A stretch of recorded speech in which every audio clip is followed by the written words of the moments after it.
Cowboys, Cowgirls and Outlaws. Welcome to the Slick Six Guns Network here. I am live today, and we got our special guest star, Andrew, from St. Andrew TV. Thank you for tuning in, and thank you for joining the channel, man. I really appreciate it. How are you? I appreciate you for having me. I'm great. I was just going to extend my pleasantries and kind of just let you know how thankful I am and grateful for this opportunity. So I appreciate it. Yeah, no problem. No problem. We'll get into the questions in a second here. I just want to let everybody know that, feel free to mention you guys in the comment section. I know we got a couple of channels that are going to come on tonight, and I will give you guys a shout out. We got Tuco the Rat. Good to see you. Small Caliber Arms Review. AR American. Thank you for tuning in. If you guys want to contribute and help us out, and anybody who's watching this channel and wants to help out your content creators, feel free to subscribe to your channels respectively. St. Andrew, I've got him in the description, so go on over to his channel and subscribe. And if you got a Patreon, by all means let us know. But I mean, if we both have patrons, great, and just join on in. Anyway, so let's kind of get right into it here. So just before I ask you this question, okay. First off, I found you a couple of months ago. I want to say back in January, I think is when I found you.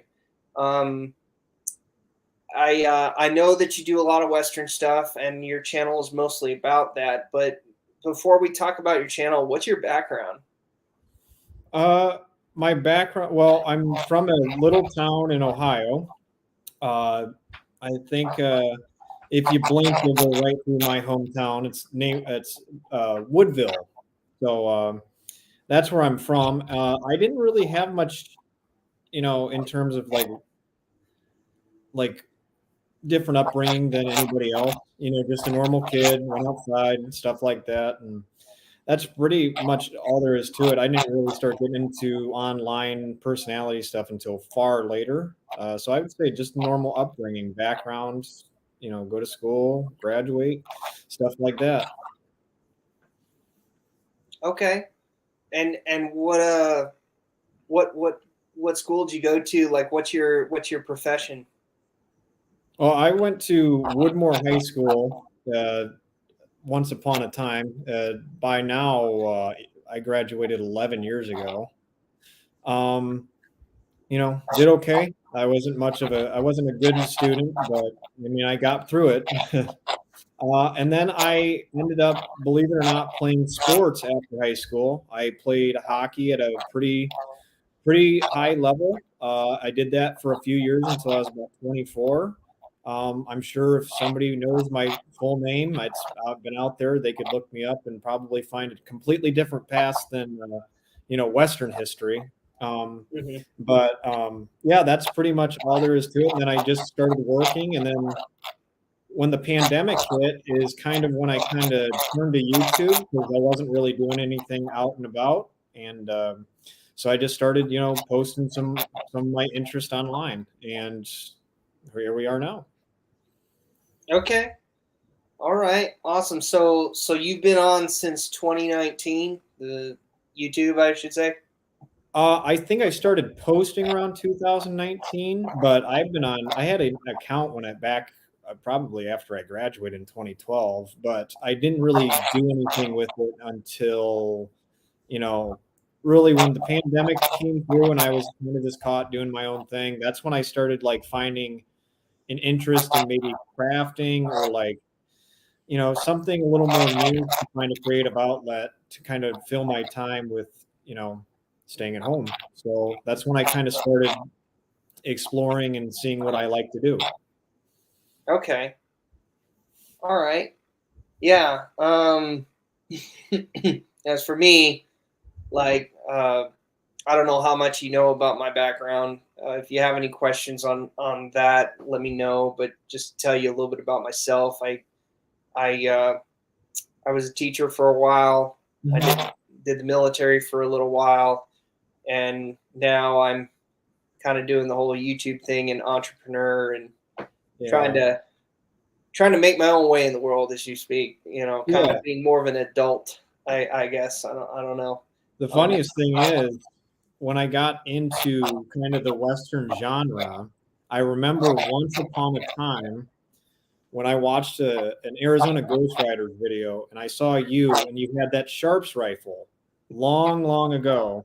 And that was when I was starting to get into it. And when you came across my channel, that was the funniest thing is like, why do I recognize this guy? Like, how do I know this guy? And then that's when it kind of all clicked and kind of gave me a realization. It's like, hey, like you're part of this group now. You're part of this like community of like Western content creators.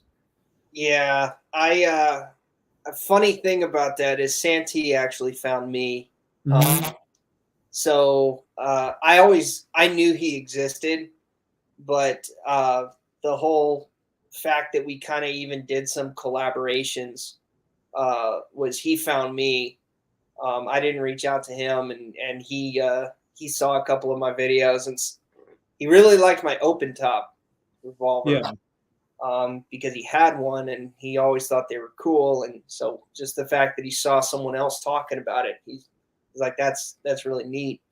And that kind of just kicked off our relationship. But yeah, Santee and I have been in touch for quite a bit. Obviously we did a live stream recently. I've done 2 other videos with him. One was a really small segment, and the other one was where we did a full on going over the history of the Spencer. So yeah.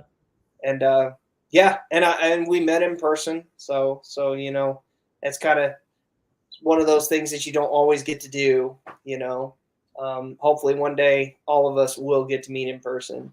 That would be pretty surreal. I think that's kind of like the first channel that really grasped my attention and like really was like, hey, you are really interested in this stuff. And then I found everybody else, and everybody else kind of found me in that like next 3 years where it's like, everybody, a couple of those that he brought on, I recognized you when you came across the channel. There's been a couple other people I've seen that stop by and like comment or something. I'm like, man, they look really familiar. And it's kind of surreal to see like, the people that you idolize and like kind of model your stuff after, come and give you good graces as to like all the work that you're doing now. So that's pretty cool.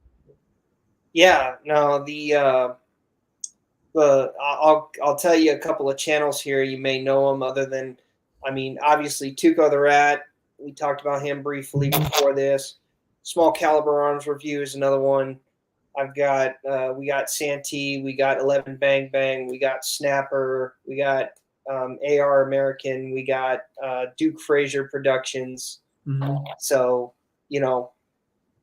those are the guys that I know of that are kind of more into what we do. So, right. And that's awesome. But yeah. So why did you choose the name St. Andrew TV as opposed to something else? It used to be my full name as my YouTube, and there's probably videos out there of just saying like me saying in my intro, welcome back to my channel. And I needed a rebranding because I was going to start putting forth more effort towards YouTube.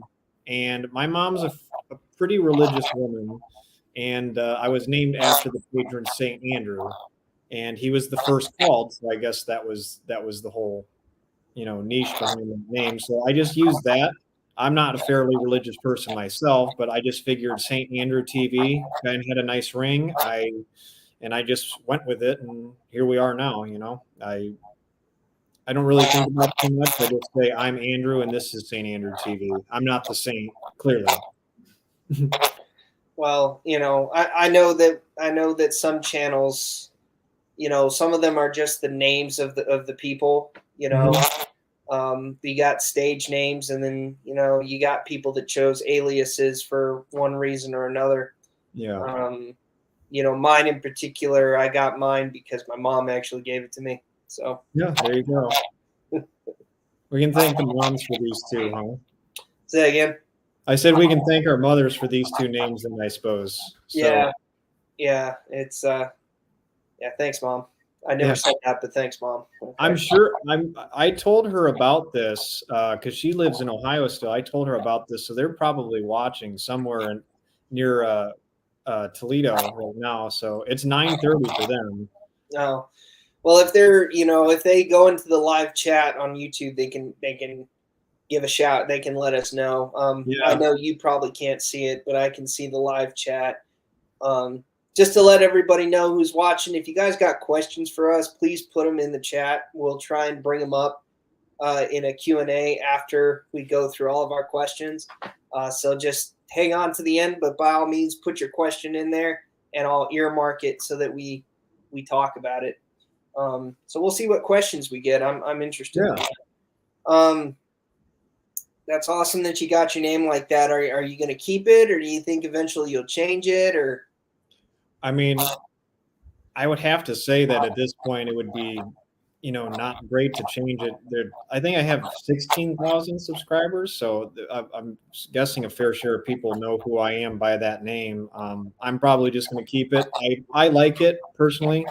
It doesn't bother me. Slick Six Guns is far better. It's smoother and it rolls off the tongue, where I feel like mine was kind of knee jerk of like, just doing something before I played video games with my friends one night. We were just like setting something up and I was like, I'll just go with it. It looks good. Yeah. Well, to each their own. So, yeah. But speaking of that, since you brought it up, let's talk a little bit about subscribers, right? Mm-hmm. So you and I talked beforehand. We kind of said that, hey, channels have been blowing up due to X, Y, and Z shorts or whatever, and you're at 16,000. So why don't you tell me about your journey? Like, how did you end up with that much? I think with what we talked about, I had a similar path as you. I think it was shorts, and I'll shout out Tuco here. I have the email to confirm this.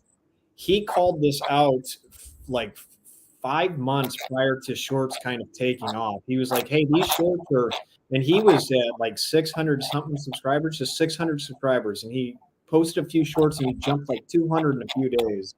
And then when YouTube really was trying to compete with like TikTok and that short, quick fire content viewing kind of format, I saw him starting to really blow up, and I was like, maybe the short things is really the new way to watch content. And I put that really knee jerk on. I put a camera on my wrist, loaded up my single action army clone, and shot it into the tree line, and it got 4.5 million views. And I'm like, okay, well, I guess that we're going to have to add shorts onto, the weekly content, because that was a relatively simple thing to do and people want to see it. So that's roughly what I saw you do it too.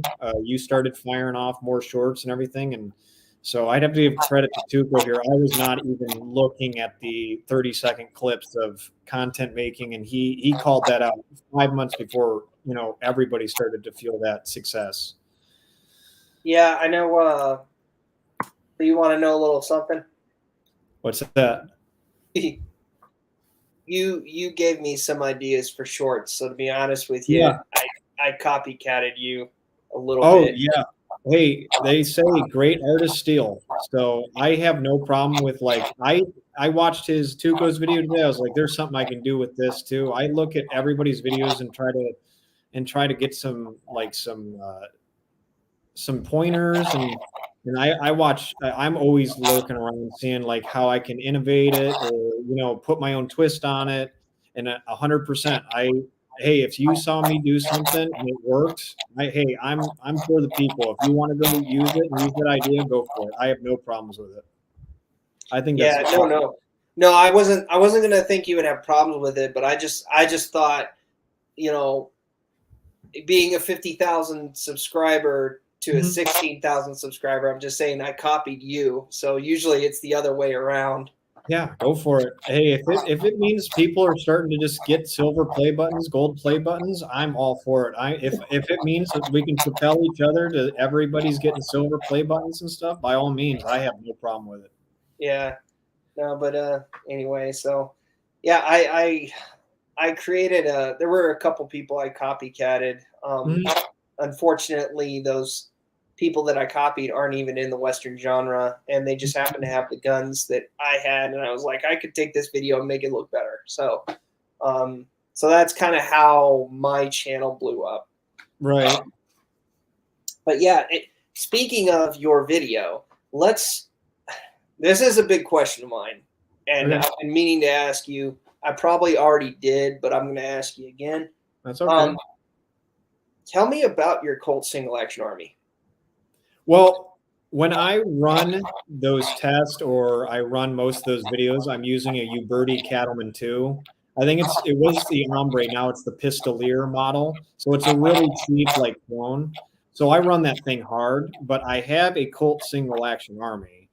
It's currently in Ohio right now. I did not have room to bring it down initially, but it's on its way down. And it is something that I take a lot of care of. It's a Buffalo Bill commemorative piece. I actually have pictures of it, but yeah, that one doesn't get run nearly as hard as that Uberti. That Uberti stock, and I fan it. I run it how it should not be run, and I actually just get back from the gunsmith the other day because I busted the spring on the locking bolt underneath the cylinder, and it fell into my frame and it had to get repaired. So 10,000 shots later, I'd say it did its work, but I mean, you can't run stock guns like that. But the Colt Single Action Army was a purchase at a place called Buffalo Trading Company in Findlay, Ohio. And they only had it up for $1,700. I go, that's a legitimate Colt for $1,700. You can't even order off the website. And I go, it's really pretty with the blue steel and the tempered steel, and then the gold accents with Buffalo Bill. It says Colonel Cody on it and everything. I'm like, I wonder. And I bought it, third generation, 1982, I think it was. And that is, I even on your little script there, it says your most prized possession. That is it. That thing gets treated better than Taylor, my cat over there. That's my baby. That thing gets cleaned after 6 shots go through it. Yeah. No, yeah, I wanted to ask you about it because I know it's got some inlay on it, and is it a second generation, third generation? What? Third generation. It is a third. Okay. Yeah. Okay. Yeah, and yeah, I've done a few. I have a few different Colt Single Action Armies of 2 different generations. I did have all 3 at one point, and then I sadly got rid of the second generation, which I'm still kicking myself for. I was going to say, you probably have a far bigger collection than I do at this point. Well, that came a lot with time, and yeah. I probably wasn't super financially savvy when I was buying all those things to begin with, and I bought those things actually when I was a little younger, not much younger, but a little younger. So now I've got a family and responsibilities, and so buying guns isn't as prevalent as it used to be. Yeah.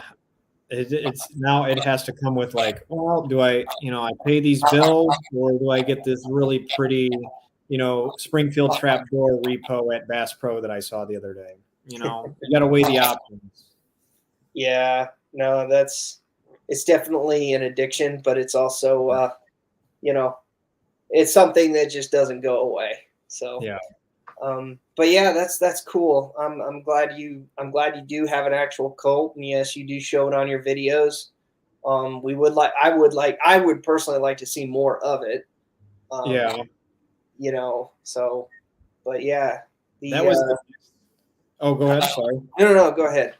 I was going to say that was probably going to be a YouTube short when it gets down here, is like just, go over it nice and slow and just kind of show off the gold inlays, Cody. And then on the barrel, it says Buffalo Bills Wild West. And it says like commemorative piece, everything stamped up, serial number and everything. And I actually looked at the value. It's between 22 and 2,500. And I was like, it was just sitting at this place in Findlay, Ohio. And I was like, well, I can't leave that there. Like I'm walking in, I can't just leave it there. Mm-hmm. Yeah, no, I think I bought my first Colt I bought was 1,700. Mm-hmm. but that was before everyone went gun crazy and ammo crazy. Yeah.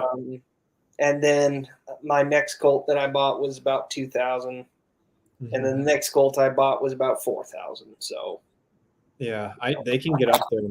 So I was very fortunate. Sounds like you were fairly fortunate with the first two, but you can drop 4 or 5K on a Colt, no problem. yeah. They're that coveted, and people will go out of their way to find them. Well, my next Colt, if I ever buy another Colt Single Action Army, is actually going to be a 7.5-inch old black powder frame. That's what I want. Yeah. I was going to say, yeah, that would work really well for accuracy videos. I'm firing all these things out of a 4 3/4, and I was like, I need a little more length if I'm sending these things 100 yards now. If YouTube's demanding me be that pinpoint, I'm going to need a little extra length, you know? Yeah.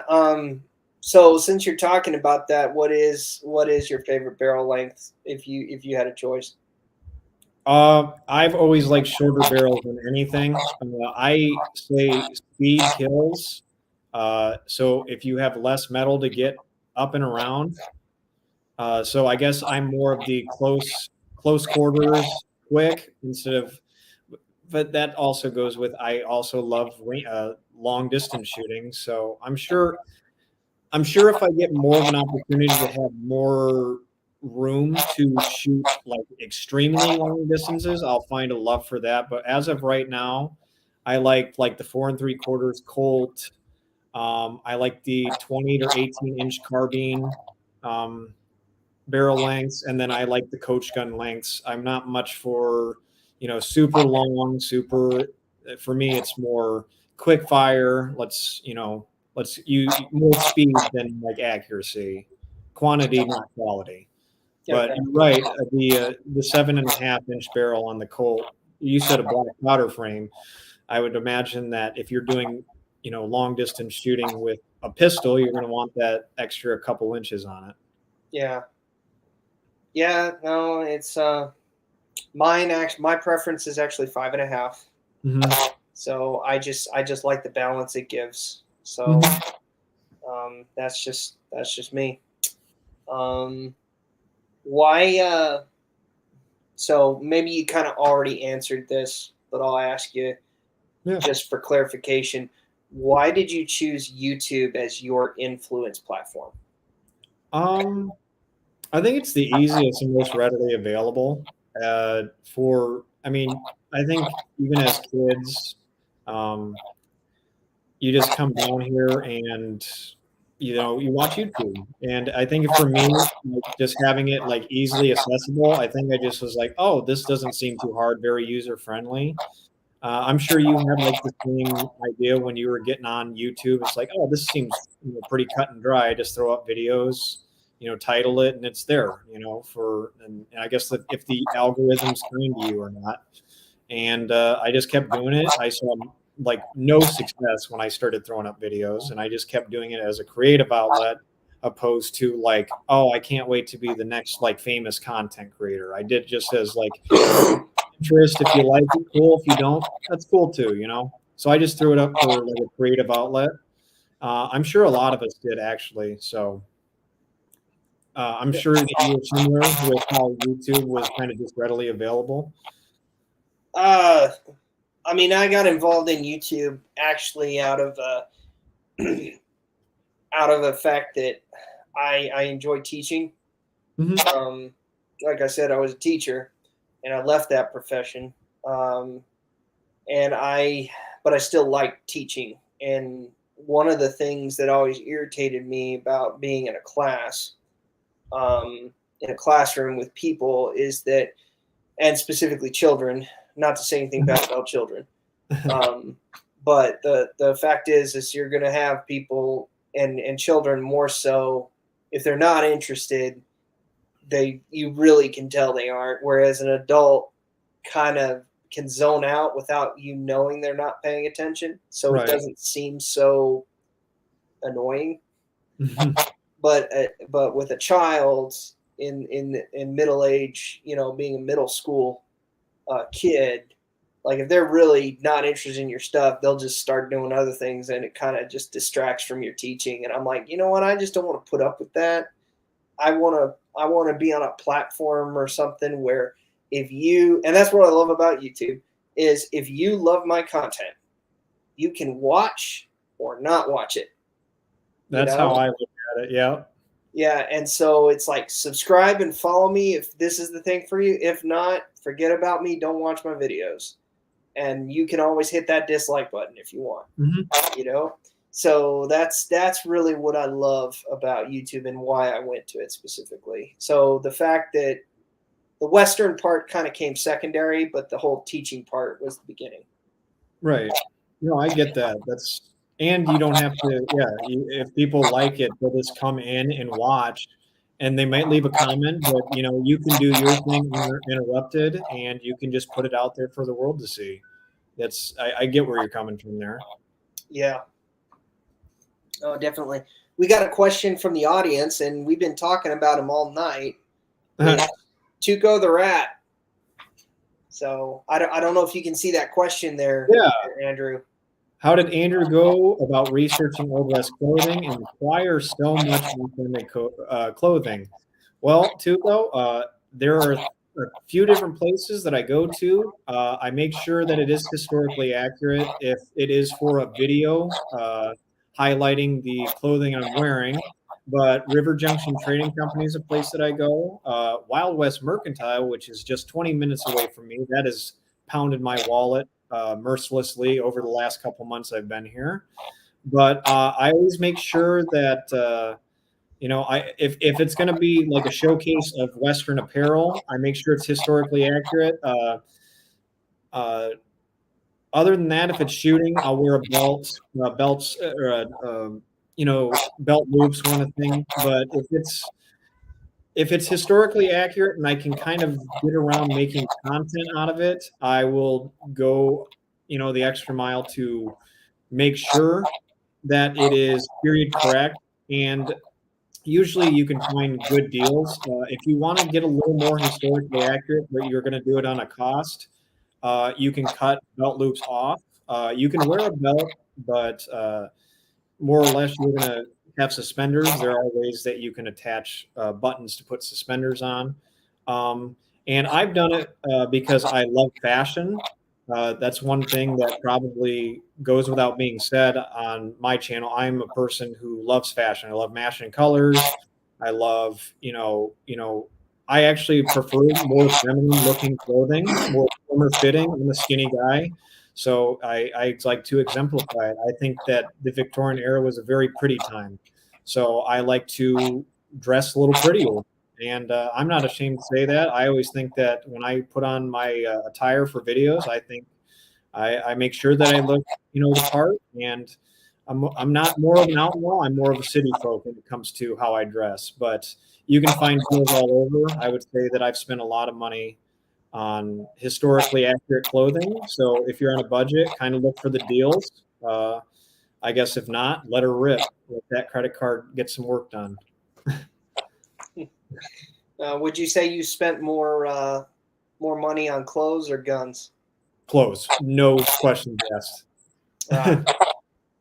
Okay. I have a hat that's in the closet right now that's worth $850. It's from Baron Hats in Los Angeles. They actually we'll get to it further. I won't spoil anything, but it's the same hat makers who made the hats for the Hateful Eight, and that's Samuel L. Jackson's character in that movie had the hat that just caught my eye, and I bought the exact one. So I would have to say just by that number there and how many hats I own, I would have to say far more on clothes than I have on any firearms. Gotcha. Yeah, I don't want to say that I'm 100. I'm not historically accurate at all. There's some clothing that isn't. Mm-hmm. I wear the high top boots usually, even though in my videos it's not really there. But things like my hat, I know that this style hat really wasn't what they had back in the day, but it's what I wanted. so I wear it. It goes along with my character. Yeah. So, but maybe, and you also have to go with the fact of what's aesthetically pleasing to you, you know. Mhm. And, I just, unfortunately, the hat that you got on, I would not look good in, and I know that. Yeah. So, you know, that's just me. Well, that's exactly why I brought up is like, hey, I'm a slimmer frame guy. So, more feminine and form-fitting clothing is going to look better on me. I have a very slight frame. So when I would go buy, something with more of a floral pattern, which is historically more feminine and tight to the, exemplifies like your V shaped as a man or something like that, it looks good on me. Where, bigger, bigger frame people might not pull off the floral pattern as well. But I'm somebody who doesn't mind. I was like, hey, I put my personality out on YouTube. Like you said, if you like it, you can watch. If not, oh well. Yeah. Um, One more question before we move on to Yeah. my questions. Uh, Grove 3R says, should I buy a Uberti or Pieta cap and ball revolver since I'm not yet old enough to buy a handgun or a rifle, or should I wait till I am? Andrew, what's your say on that one? I would have to say, how well versed are you in black powder is the first thing, because that can be really dangerous if you're just kind of spitballing. But I guess if you know what you're doing, I don't see a problem in purchasing a a ball and cap revolver. I guess legally they're not considered firearms, right? Isn't that the rule? Like if it's patented prior to 1900 and it doesn't shoot a cartridge, it's not technically considered a firearm, even though it's a firearm. Something Yeah, like it has to be pre 1900, can't be center fire, and it can't have a cartridge.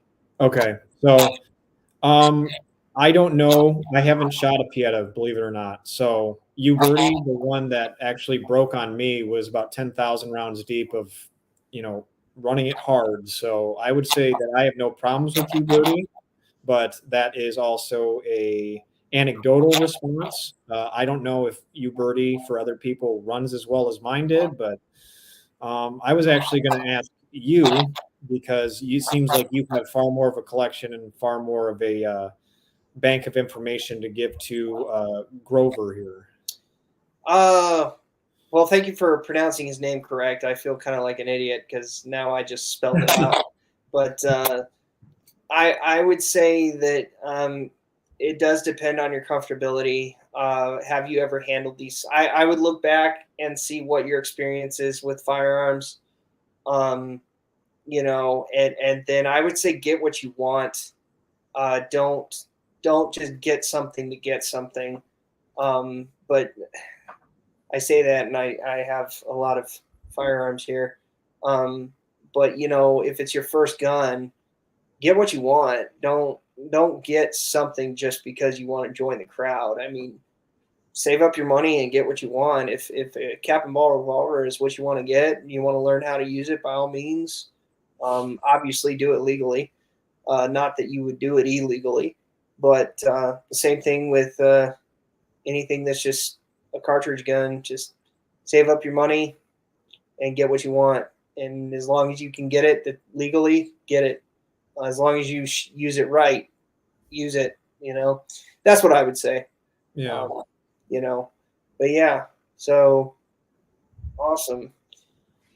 What Getting back to my questions, why are you interested? Even and you talked about your clothing choice. Mm-hmm. Why are you interested in the Old West? What got you started? I would have to say back in 2017-ish, I started really getting an infatuation with, I would say, I've never really handled many firearms in my life prior to that moment. And I always liked revolvers, like in any video game or something. I always thought revolvers were cool. And then my uncle, who got me into it, um, he had the first pistol I ever shot was a 44 mag Smith and Wesson, and that really makes you think about, if you want to do it or not, because that kicks like a mule that got stung by a bee. And ever since then, I kind of just had an infatuation, started watching more Westerns, and I started getting into, the history behind it. I've always liked history, so I guess that just came with the territory. And yeah, I would have to say that that's kind of like, the start of the uh, the love affair with Western culture, Western style, the equipment that they use, the history behind it. And I think I just fell down the rabbit hole, and that's when I found, the YouTube channels, all the Westerns. I loved it, and I was like, wow, I want to make this more of a part of my life. It's a big interest. I'm sure a lot of people like watch westerns and they like them more than their friends do. I'm sure that's not an uncommon thing for people to say when they get into western type things. I'm sure that you have a similar story about getting into, the western genre or whatnot. So my interest in the Old West kind of stems from the fact of I really wanted to find a hobby. Yeah. And I grew up in the Southwest, so cowboy boots, cowboy hats was all the rage. Mm-hmm. And I grew. And where are you in Arizona? I'm in Tempe right now, Okay. looking to move wherever, but as of right now, Arizona, I just say. Okay. Well, I used to be from Tucson, Okay. so nice little city, by the way. Mm-hmm. But yeah, the I got into I kind of segued into that because I needed to find a hobby, and I grew up with cowboy hats, boots, and all that, and so I started doing YouTube, started looking at YouTube, and found some SASS competitors and all that stuff. Um, yeah, and then I started looking into getting into that, and reading the rules, and looked for a match and found it, and that kind of segued into Western history as well, because Mm-hmm. sometimes some people in this sport like to have a story about their character, and you know um, and then whatever they purchased is, they have to know the history of why they got that and about Yeah. it, and that's kind of what got me into it a little bit. um, Quick shout out here, Deja Vu is in the comments. Thank you for tuning in, brother. And Yeah, but yeah, that's how I got into it. I would say. I think the point is when I asked that question is, I think we all kind of have found it later in life. I don't Mm-hmm. know, like a lot of people I've talked to, like this is something that they got into later in their lives. It wasn't like always their childhood dream. Right. So, but that's I was that's gonna. just You do competitive shooting. Do you have any alias or stories that you go with when you do your competitions or anything like that? well, I mean, my alias is Slick Six Guns. Okay. But as far as me telling stories as why I got it, I don't really have one, Right. other than I told you my mother gave it to me. Right. But I just love the history of the firearms, and I love the history of the era, and so it's I'll sit there and debate all day with people on what they know, what I know. We talk about it, and so we talk about the history, and I think that's just kind of a, not to say that SASS people are um, living historians, because I Mm-hmm. know there are those that are, but I mean there are some that are really knowledgeable. They're not all a bunch of speed shooters, just competitors, and don't know anything about the history of any of this stuff. Um, I'm sure there are those that are that way, but uh, at my club, there's just some good knowledge out there. some of it might be hearsay. They're just kind of spreading the word of what they were Right. told and didn't really do their research. But I mean, they're still interested in the history of it, and they love to have conversations about it. So that's why I like it.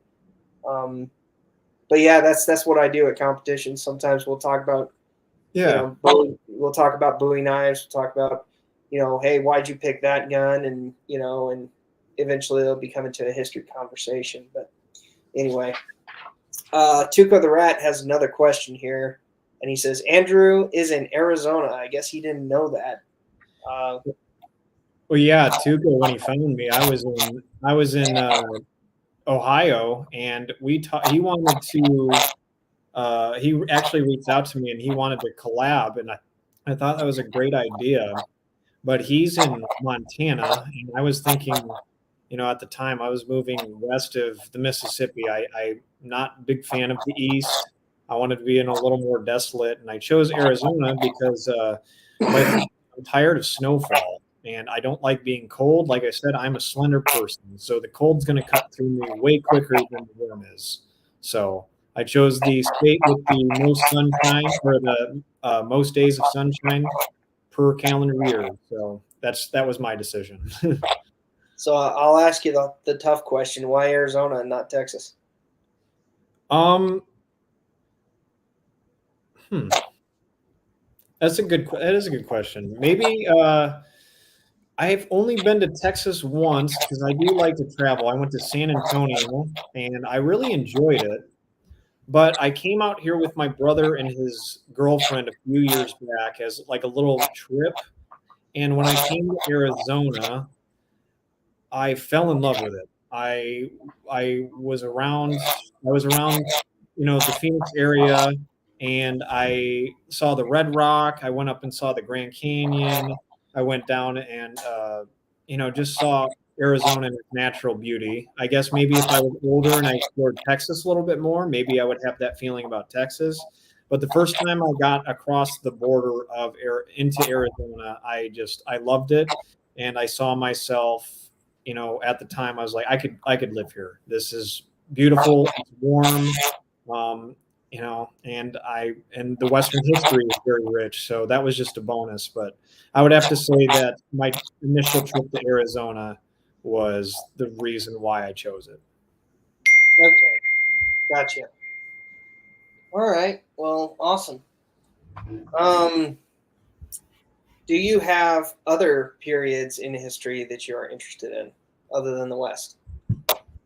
I would have to say that I would have to say the turn of the 19th century, so about 1800 all the way up to probably the Great Depression. So that when we talk about the Wild West, we're pretty much talking about post Civil War, and all the way up to about 1895-ish, maybe a little later, given the area you're talking about.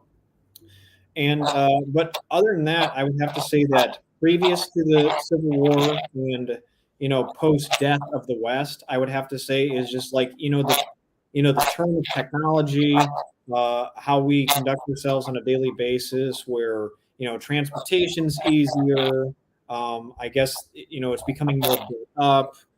Stuff like that is intriguing to me. So like seeing like the turnaround from 1800 to 1900 would have to be one of the things that I'd sit there and think, wow, we did that in a hurry. Like we turned around and the innovation was rapid during that time frame, and then all the way up to about the Great Depression is when I start to tail off. But probably with addition to the Wild West history, about 60 years before that and about 60 years after that. Okay, gotcha. Yeah, mine's World War II. Okay.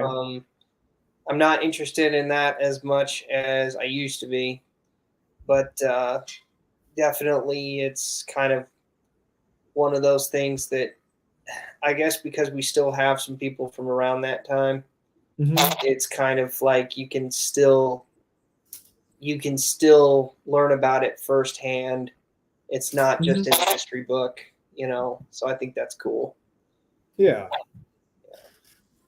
That's awesome. Yeah. Depression era history and all that with the gangsters and all that stuff. Definitely, just a little side note here. One of my favorite movies is actually Highwayman. With Okay, that's with, Woody Harrelson, right? Or yeah, not? Yeah, Woody Harrelson and Kevin Costner, right? yep, really really good cast, great movie. I love it. It's just very good. Is Um, that still on Netflix? I know they bounced a bunch of good movies off Netflix recently. it's still on Netflix. Yeah, Is it? Well, yeah, they got rid of Austin Powers. That was my biggest complaint.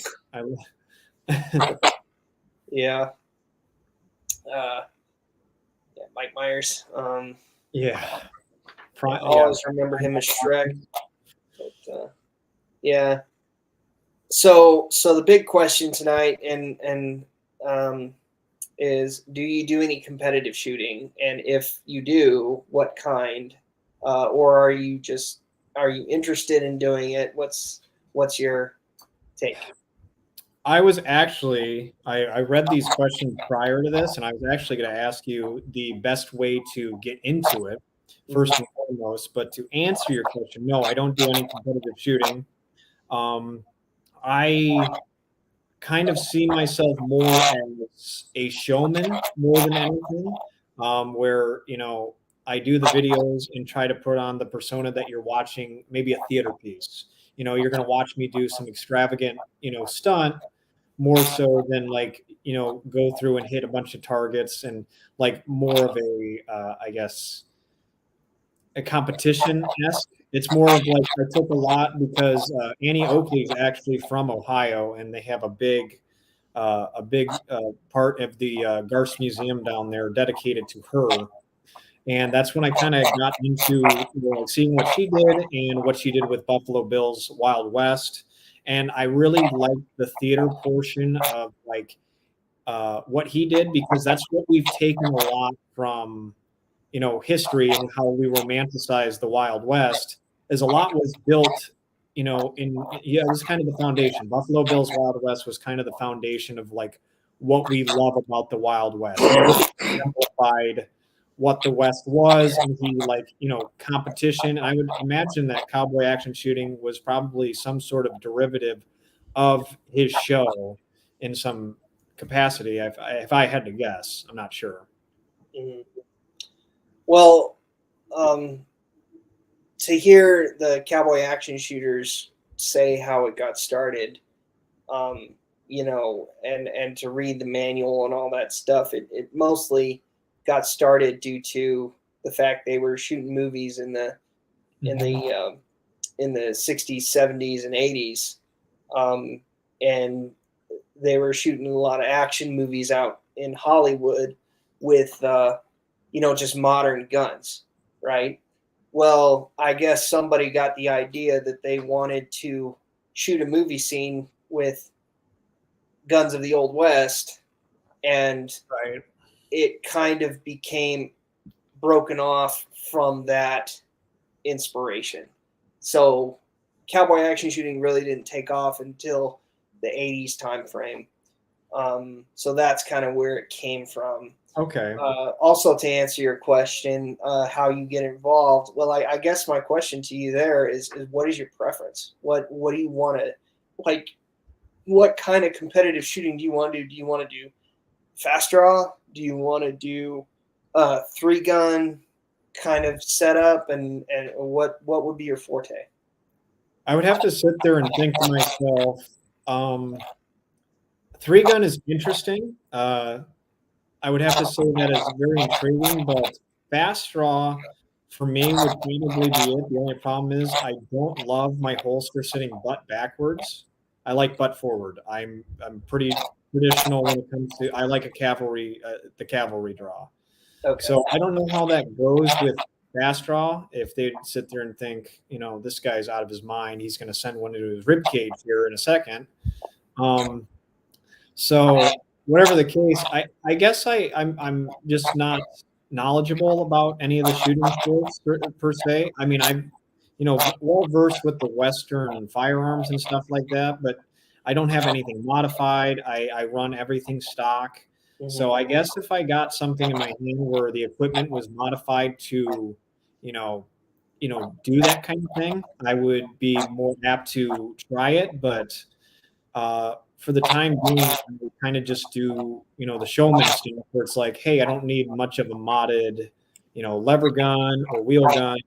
I can kind of just do like trick shots where, I will take the precautions, do the dangerous stunts, and put it on YouTube more so than like competition where I have a feeling that those games are heavily modified. So I guess if I had the equipment, I would be more apt to try it and look for outlets to try it. Okay. So fast draw, they at least in the sport that I do it in is CFDA, Cowboy Fast Draw Association.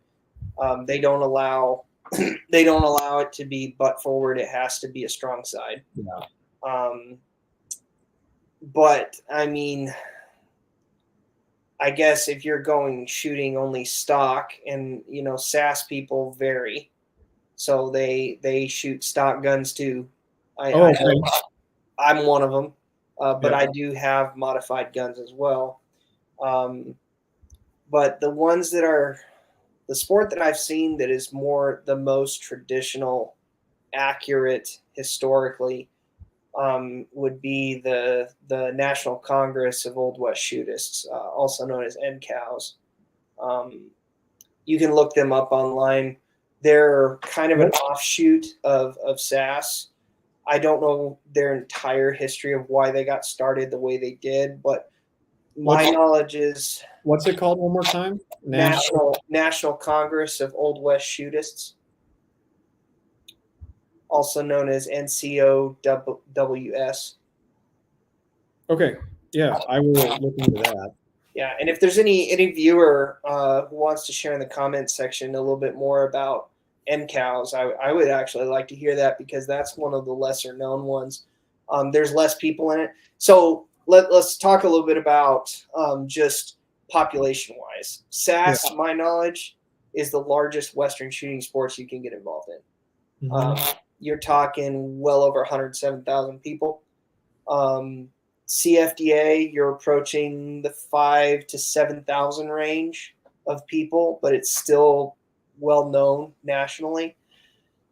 NCOWs, I don't know how many people are in it, but to my knowledge, there's only there's one club in Texas, and they're not even in every state. SASS is in almost every state, to my knowledge. Okay.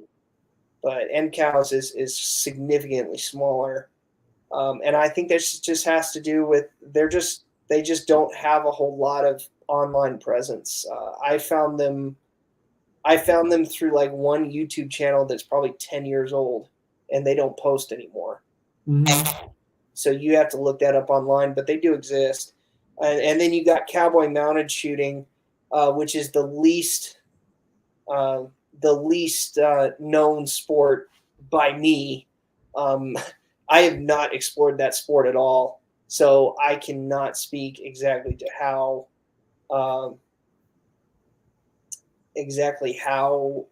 many people are involved in that. What I do know is that I know that the mounted shooters they shoot some of their competitions at the national level alongside SASS events. I don't know how often that happens, though. I think it's once a year. But, yeah, I mean, those are the four major that I know. But I think NCOWs would be, since you dress more accurately, you shoot stock guns, that might be, and you want to do a butt forward, I don't see them having a problem with that. Right. And SASS, you can, the best you can do with a butt forward is you can't do a cavalry draw. They won't let you, but you can do a cross draw. Okay. So, because they have their 170 rule, and if your barrel crosses that 170 rule, you get disqualified and minor safeties and all that stuff. Right. But yeah. So I think that might be your speed, and the answer to your question is I would look online at it and just see if there's a club in Arizona. I guarantee you there is, because it's Western area. So yeah, Well, I appreciate it, and I didn't know half the stuff that you just enlightened me on. So I do want to try my hand at it. I don't know if it would be my, my preferred, content avenue, but I definitely have always been interested in trying it.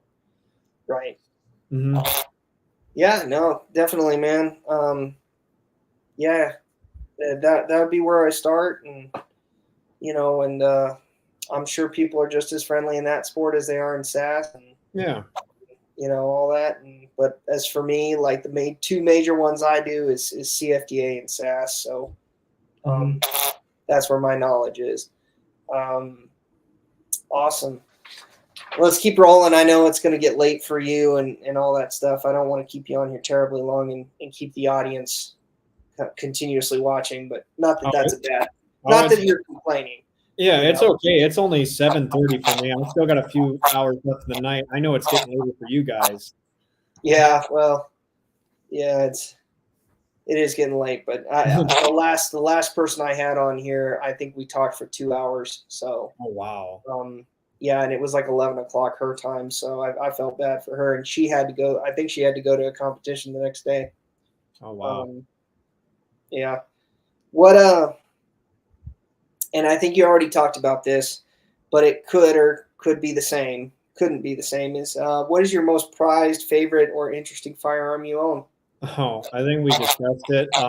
I would say the third generation Colt single action army, the Buffalo Bill commemorative piece.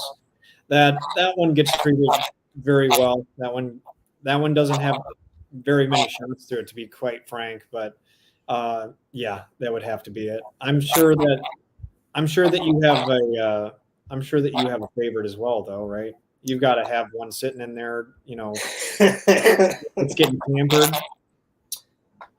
They're all getting pampered. There's very few that I have that I don't pamper. Right. I got a couple in rough shape, but that's just how they came to me. They were rough to begin with, Yeah. but they haven't gotten any worse. Certainly, my most prized,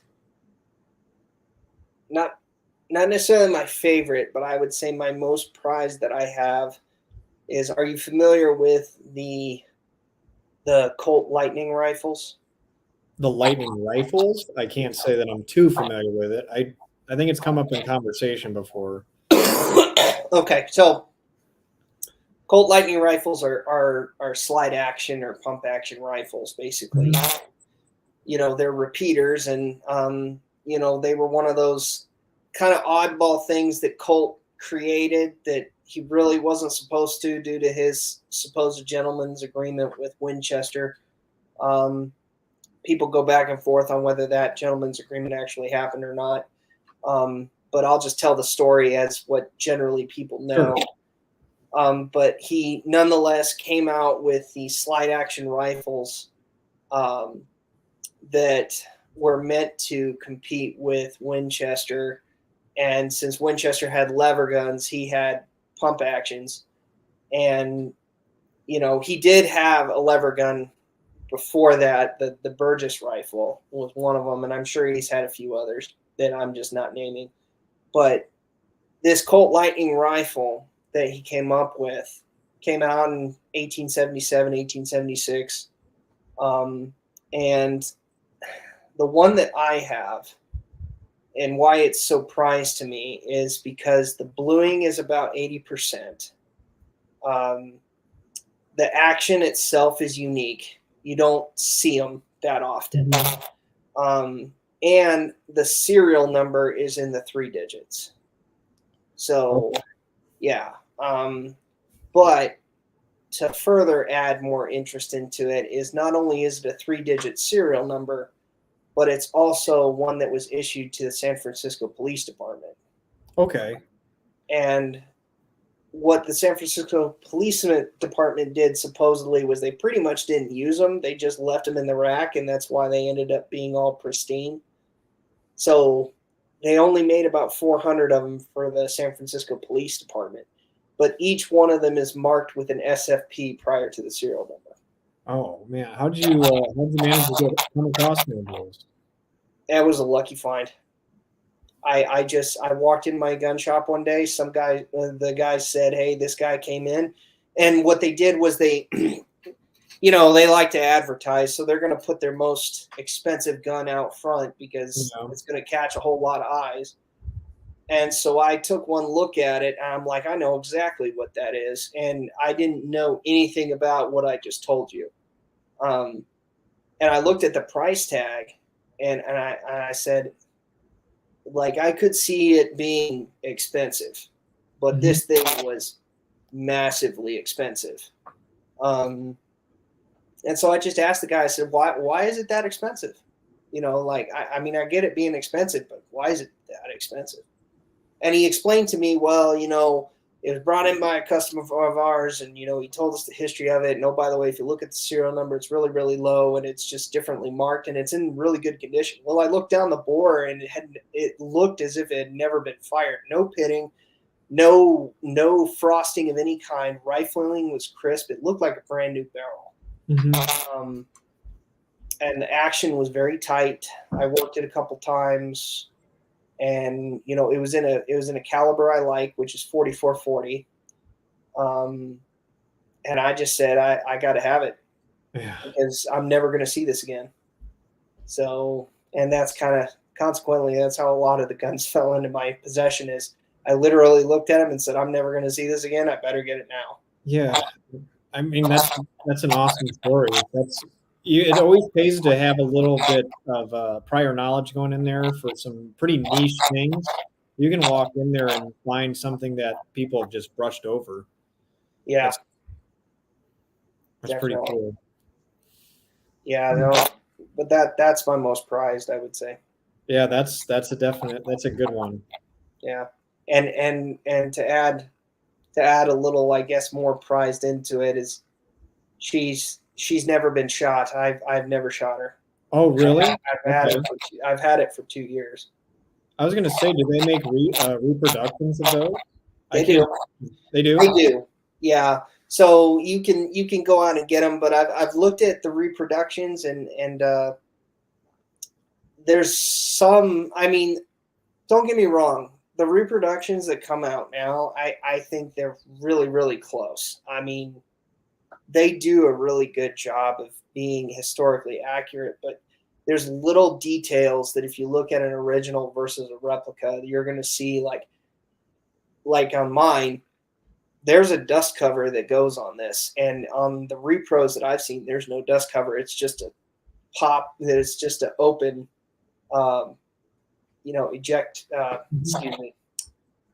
ejection port. It's just an open ejection port and the things pop out. But on the originals, they had dust covers on them.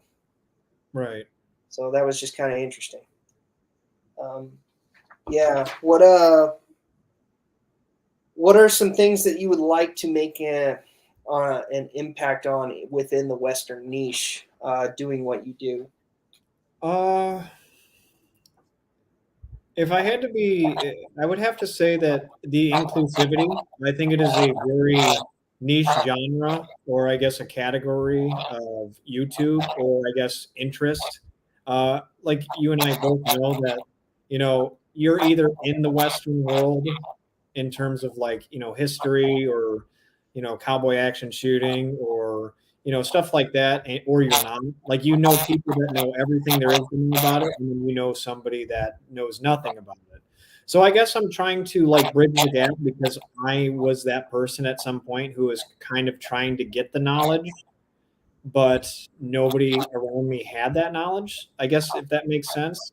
So I guess it would be the inclusivity part, make it widely available, make it so everybody has the opportunity to, like, if they like this stuff, there's an outlet like, hey, St. Andrew TV, you know, he does it. He does the tutorials for beginners and experts alike, or, you know, his videos aren't just for one group of people. It's for, you know, if you're a novice in this stuff or you're far more knowledgeable than I am, like, you can still find entertainment value in what I do, whether it be clothes, crafting, trick shotting, and stuff like that. You find some sort of interest, and I guess that's like, you know, broadening the, you know, the genre of the Western category on YouTube. That would be my idea, at least.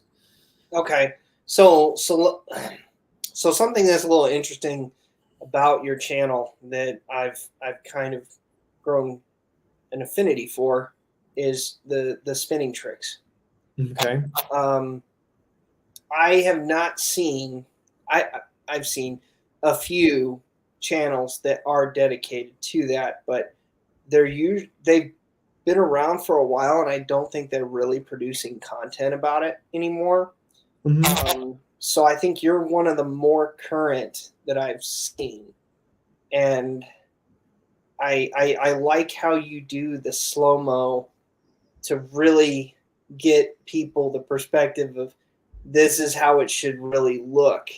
Yeah. And so, because other people in videos, they just do it so fast, and the whole point of the video is for them to show you how fast they do it. I agree. I think some of the channels want to show off the skill set instead of like, giving the knowledge to have somebody watching acquire that skill set. And that's for me. I always looked at gun spinning as something that was really cool, but I could never do it. Like, first time trying it, it can be Latin.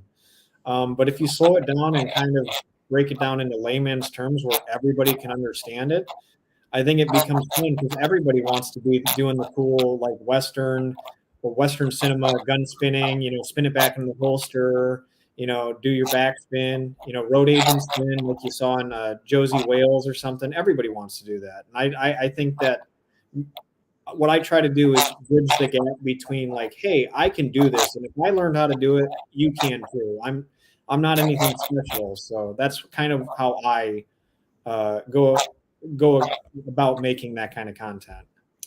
Right. Yeah, I did get into gun spinning a little bit before I saw your stuff. And I definitely will do the backward spin sometimes. Yeah. But I definitely, I do the road agent spin as well. But other than that, I'm not a fan of forward spinning. I lose the gun almost every time when I do that. But yeah, it is interesting to me. There's a question over here from the audience for you, and Stephen Sheets says, what type of hat are you wearing? This hat came to me from River Junction Trading Company.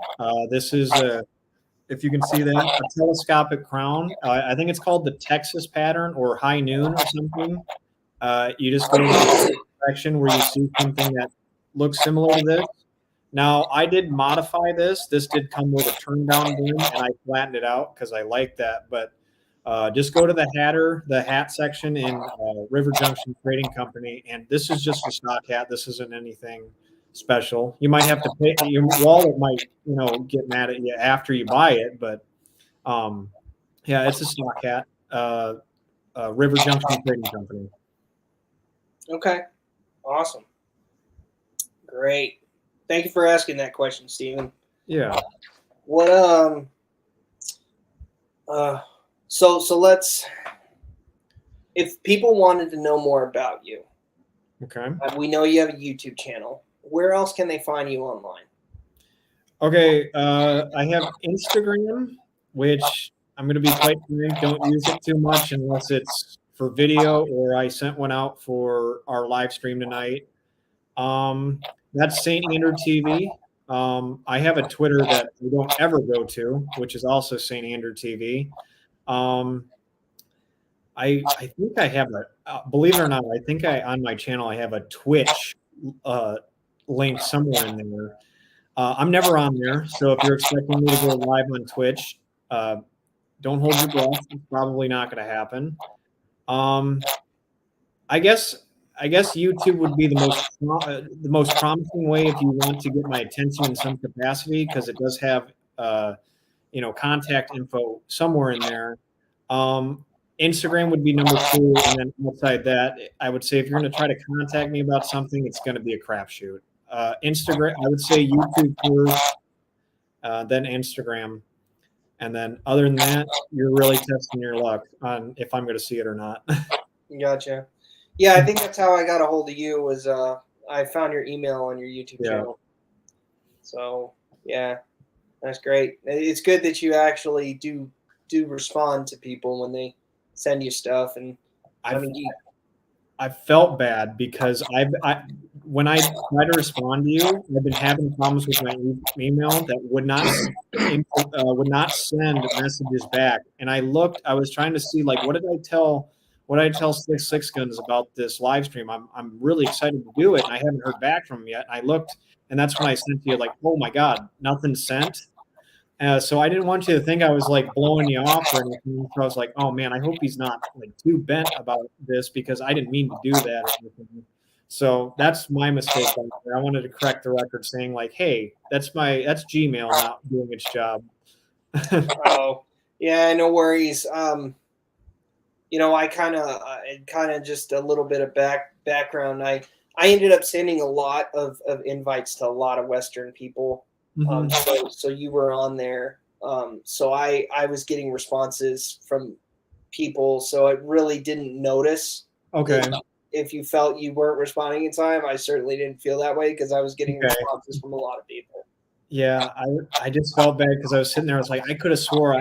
I mean, I hit send, and there were a couple different emails that I sent out that never showed up. I'm like, well, I should probably, make sure that he doesn't think I'm, ignoring him or anything because I do want to do this. It does seem like a really enjoyable thing to be on a live stream. I've never done it before, and he's a pretty reputable channel. I've seen him around, so it was going to be fun. And I was like, oh man, I blew it.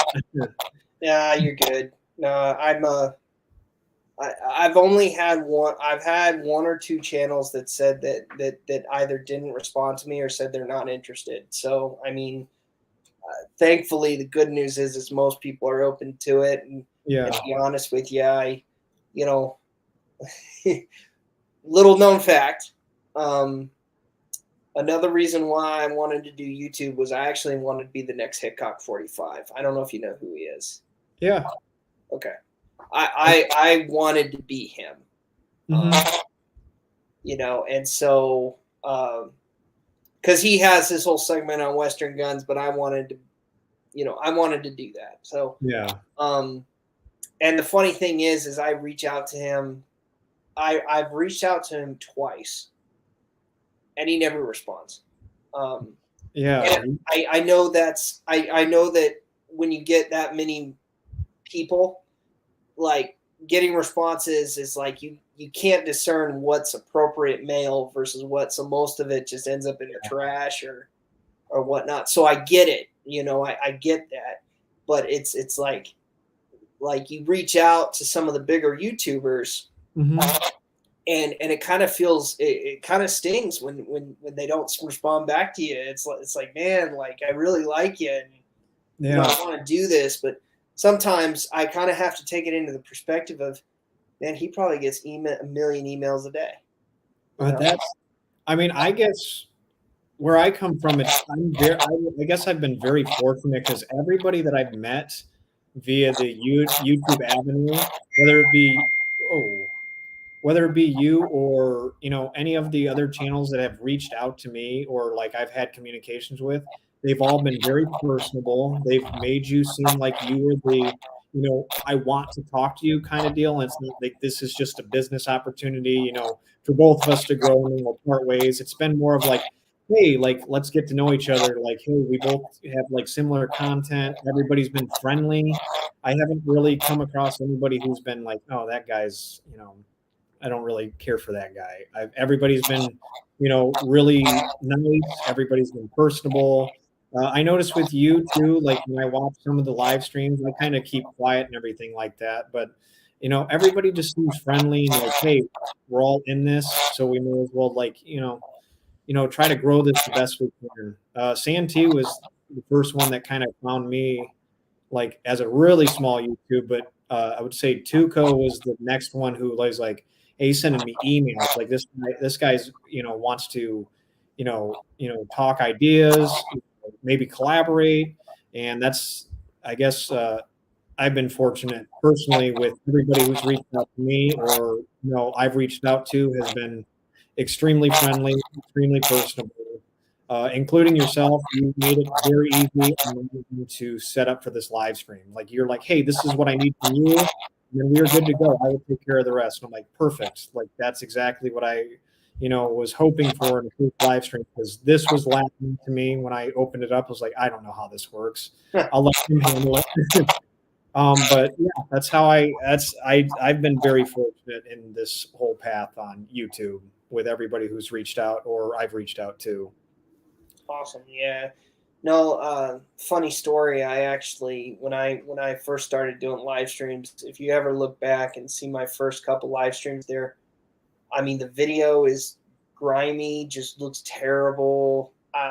My voice doesn't even match up with my lips moving. So I've gotten better. Mm-hmm. And with this specific platform, StreamYard, that is, whoever came up with it is a genius, because once you learn how to use this thing, I'm never changing it. Right. I think it's great as is. You could add more to it or whatever, but certainly do not take away. So whoever is creating this stuff, awesome, makes it easy for me. But yeah, it only takes once or twice that you mess up and on a live stream, and then you eventually learn. Just like when you create your own content, I'm sure you said, "Oh God, I can't believe I did it that way. I wish I had done it better. I wish that came out better." Oh, I'm sure you and I both look back on some videos you're editing and you're like, man, I sound so dumb here. Like, I wish I could go back and redo that real quick. Like, at least for me, there's been times where I'm like looking back on a video I'm cutting up and I'm like, oh my God, you sound so dumb, man. What were you thinking there? Was there any brain activity? I mean, I'm very overly critical when I do stuff, but I'm sitting there sometimes, I'm like, damn, like that was a brain dead on my behalf. Like that's why I was so gung ho about doing this. Is like, hey, Slick Six Guns is giving me the tools. I'm just going to send him back what he needs, and this is his show. I'm going to let him take care of everything. He knows what he's doing. Yeah, well, I appreciate that. But if you ever want to do a live stream like on your channel, just reach out. I can walk you through this. It's pretty easy. So yeah, absolutely, not a problem, man. No, we don't have a question in the comments. So in your opinion, how do people get more experience on the Old West? What's the best way for them to learn about it, I guess, is what I'm really asking. I actually prepared I'm hoping this comes off as a pretty intelligent response here, because I saw this question. But I would have to say, find a reputable source like Google Scholar and type in a name or an event that happened and read about it. Google Scholar is a peer-reviewed. All the experts get together, and if they all agree on an article being pretty legit, they will put it up. If not, it doesn't go up on Google Scholar. I would also read books that are from very reputable authors. The one that I would have to say, because obviously we romanticize the Old West, and a lot of the cinema you see is not, accurate, so to speak. Duels, gunfights, or like anything like that.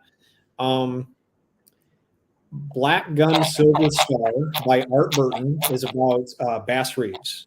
That is a really good book to read if you're interested in somebody who actually lived the exploits that Hollywood likes to, glorify.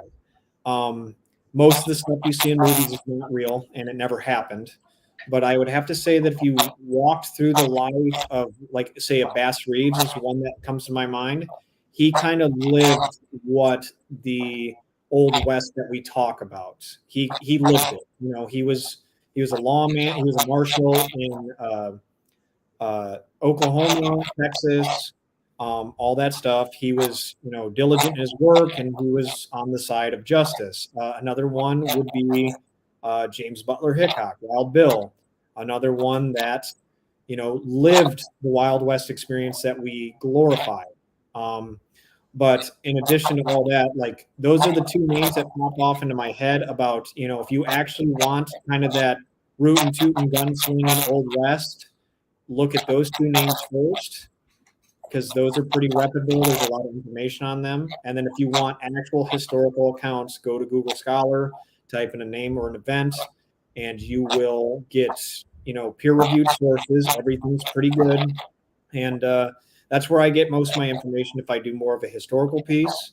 And then I'll cite my sources too. I don't know if people ever get down to that far, but if it's a historical piece or I pull something that I need information on, I will cite my sources and make sure that, hey, this is where I got my information. Read about it further if you'd like. So I would have to say that if you're interested in like the Old West, definitely get some good sources to, polish up your knowledge base. Okay. No, I think that's a pretty fair answer. Yeah, I mean, I think you hit it right on the head. This might be a little out of the blue question, but I think for those of us, and you're speaking to many different people, students of the Old West, you're speaking to people who are just getting into it, you're speaking to people who really could care less about it, but they like just certain things about it. Who do you think, and this is kind of a trick question here, but there is no right answer. And you can say what I think you're going to say. But who do you think is the best YouTube channel to go to for Western history? Oh, well, I mean, like, I know the answer that you're looking at, you're like kind of hinting at, but actually, if you want me to go in depth about more Victorian era and how factual and everything is, I would actually venture, not Western per se, but I would actually venture to guess that a YouTube channel by Antun Shea Films, if you want to, I mean, it's not American West, it's not Wild West. He does history. I would have to say if you want historically accurate to bare bones, he does a lot of Civil War stuff. So I guess that would lead into the Wild West. Mm-hmm. He does a very good job of making sure that his stuff is sourced. He makes sure, and then he also interprets it, from a 21st century perspective. But I guess baseline knowledge of like getting information about, I would say Santi does a great job of like doing like, individual little items from the Wild West or like, nuanced topics that he talks about. He does a very good job of like, hey, this is like, these are things, or like, every now and again he'll do people or, an event. So he's pretty good, at least from what I've heard. I mean, I'm no, temple of academia. I'm not a, historian by trade. I'm a person who likes attention to detail. So I would have to say, if I catch something that doesn't sound right in my head, I will kind of, listen closer and to see if something's not, smelling right. But I would have to say out of like history and then Wild West history, those would be the two channels that I would recommend because, I wouldn't say anything.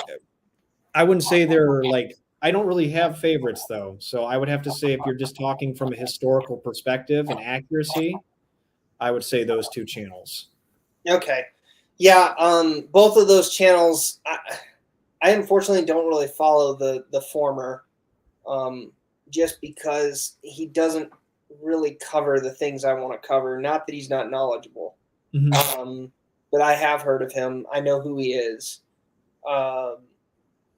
And Santee, yeah, I'd say he's a really good one for sure. Because the thing I like about Santee's channel is that he's brief but entertaining, and he's historically accurate. That's what I like about him the most. I would say, would you say that more or less he kind of paved the way for the people who are on that fence about like enjoying the Wild West, and he kind of bridged the gap into maybe something a little more in depth? Like I would say for me, he was the one who like brought me into it. And then like he kind of just like, once you get into that world, you kind of just run rampant, and then Right. you can go down your own rabbit hole. That's at least what he was for me. Yeah. No, I'd have to agree with you on that one. I think that's a good choice. What what is your favorite Western movie and why? I have an oddball here, but the Hateful Eight in 2015 by Quentin Tarantino, and I will die on the hill saying that Samuel L. Jackson, in his role for the Major Marquise Warren, he was snubbed for an Oscar that year. His role in that movie of how not like the smartest character in the room and how nasty he was, I guess hateful if you want to go by the idea. That movie infatuated me the first time I saw it because I am a fan of dialogue-driven westerns. That's why the original 310 to Yuma is so great for me. I like dialogue-driven. So if you can build suspense through words, you have my heart. I don't need the flashy, gunfight scenes. I don't need the flashy, all that stuff. You give me dialogue and you give me a well-written story. That's a prime example is 310, the original 310 to Yuma. At that time, dialogue-driven westerns were not popular, and that's what was like, wow, this is they're talking and you're building suspense through words. That's impressive, in a time where the Western genre of like, oh, two strangers meet in the middle of town at high noon, for something to be not action based is, you'll catch me more times than not defending dialogue over action. Okay. Yeah, I would say mine is The Wild Bunch is one of them. Okay. It is action packed. It's very gritty. Hateful Eight is a good one. I do like Hateful Eight. I think Quentin Tarantino is just something else when it comes to cinematography too. I think he does a really good job. Django is a good one. The new one, not to say the old one's bad. I haven't even seen the old one, so I don't know. If you like The Wild Bunch, you'll like the old Django. Okay, I gotcha. But yeah, I mean, there's a whole slew of westerns that I had never heard of that I started watching at one point. From Bandolero to The Professionals and The Wild Bunch until I saw it. But yeah, it's it is a cool genre. But I'm more on the action packed, I would say. Yeah. I think Hostiles was a good one too. Yes, it was. That was Christian Bale, wasn't it? It was. He did a very good job. Yeah. Yeah. Born 100 Years Too Late is on here. Oh man, it's been a long time since I've seen him. But he says Lonesome Dove. Okay, I would say that I would have to say from what I've heard, it's good. I have not sat and watched it. I'm gonna, if I were to open up about how many films I haven't seen, I'm sure that some people would be like, "How are you doing this, man? How are you in this category of YouTube if you haven't seen some of these?" Yeah, no, good to see you too. Born 100 Years Too Late, but yeah, I have seen Lonesome Dove. I saw it a long time ago. Mm-hmm. I know that Duke Fraser Productions made a repro of his Gus McCall shot, I think was his name, of the Henry against Blue Duck or something like that, mm-hmm. Which is one of the more famous scenes in that movie. Yeah. No, I think Hostiles was good. That was definitely a good modern, as you said, kind of you talk about character development. That was it. It wasn't, there were some gunfights in it and they were brutal, but it wasn't like the entire thing. Right. It wasn't the movie's personality. Yeah. Yeah. I think my favorite part about that about that movie is probably the connection between him and his second in command. Mm-hmm. Yeah, and he's, their whole story of, why he hates, Yellow Hawk and all that stuff. And, he's telling the backstory of it. And, Mm-hmm. His second in command he's kind of had a crazy past too, right? But they're also like drinking buddies and but he's also his boss, so Mm-hmm. it is a good story. And there's a Spencer in the movie. Come on. Mm-hmm. I mean, who wouldn't like to see that? Awesome. And this is the last question of the evening, at least for me. I'm sure we may have some questions from the audience. So I just want to remind everybody, if you have any questions for us, please put them in the comment section. I've been answering them as we go, but you're getting towards the end of the live stream. If you want us to keep talking, have some questions, put them out there. I'll bring them on screen. We'll go from there. This is the last question for me. If you could choose one gun from each category, rifle, pistol, and shotgun, what would it be? Okay, rifle. I own it, Winchester model 1894. The only thing I would change about it, because I know modern lever guns have done it, as a hunting rifle and it being chambered in 30-30, which was the bullet that was meant to kill white-tailed deer for the Easterners, the top eject, if you mount a scope on it. It's still a great hunting option, but the top eject is the only thing that if you're going to use it for hunting, I'd steer clear of it because you don't want a cartridge going back in. Pistol, self-explanatory. Colt single action army, from it being adopted by the military to how well balanced it is. I mean, I even put up as a joke as testing out my new community post because I didn't really know how to do it. I just put best handgun ever invented. Colt single action army was the first choice, and then option A was the second choice. I got a lot of. What about the Model 3 by Smith and Wesson? By Smith and Wesson, the 1911, yada yada. And then since I'm pretty old school and I like things to have as few moving parts as possible, I would have to say Colt's Model 1878 coach gun with external hammers in particular. I recently moved on from a coach gun by Stover that had the internal hammers, and it just doesn't feel right.